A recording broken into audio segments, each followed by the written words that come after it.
the Duke and Duchess were seeking assurances as to their safety and their security, which meant that that was a sort of a non-negotiable as far as the trip goes. However, a level of security detail that big brings up the question, which is in some of the few critical remarks that are being issued over in Colombia is who is paying for the trip, because Colombia it doesn't have a surfeit of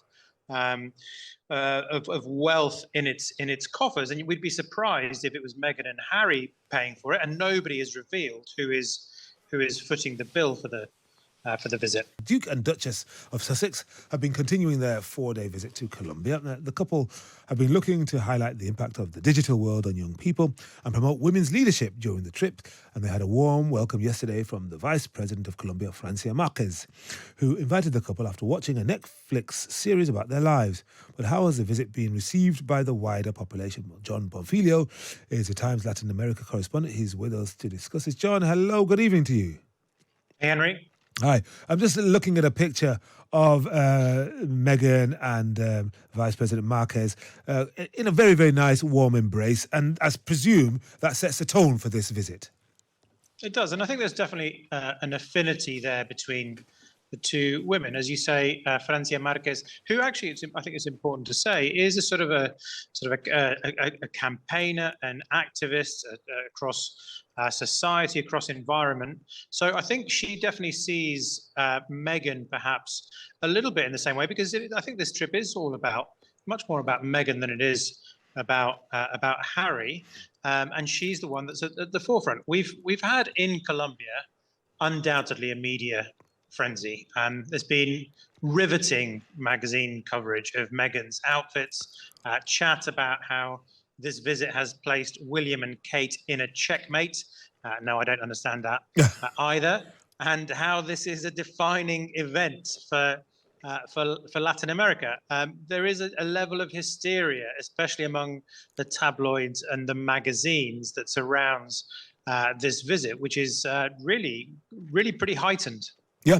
I understand that the couple have a full security detail during this visit, and some people are pointing out, well, it's not a royal visit. They're not here at the request of the UK government or indeed of Buckingham Palace. So exactly how should we see it? I mean, the people of Colombia and the Vice President certainly see it as something, if not royal, very prestigious. Yeah, absolutely.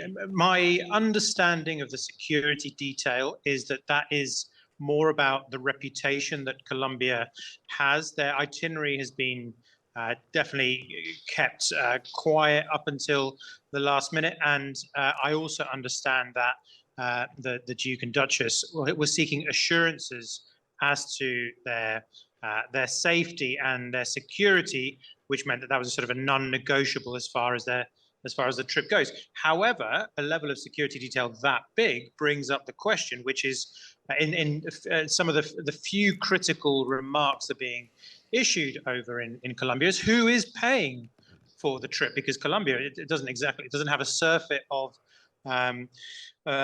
wealth in its coffers, and we'd be surprised if it was Meghan and Harry paying for it, and nobody has revealed who is footing the bill for the visit. Yeah, and if you think about why Francia Marquez would have invited them, I mean, I said in the introduction it was because she was moved by Meghan's, or the Netflix documentary in which Meghan talked about her plight and, you know, life in the royal family. And Francia Marquez, it's important to say, is the first vice president of African origin. I mean, African, Cuban, what would you call it, Colombiana? Or I'm not quite sure what the term would be.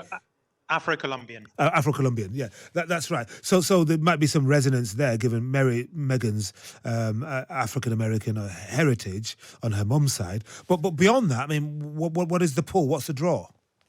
I think you're right. I think there is a sort of a synchronicity, and definitely this government, and Francia Marquez in particular, are trying to make the government recognizable to the people. And that's, of course, in terms of female representation, but also in terms of Afro-Colombian representation too.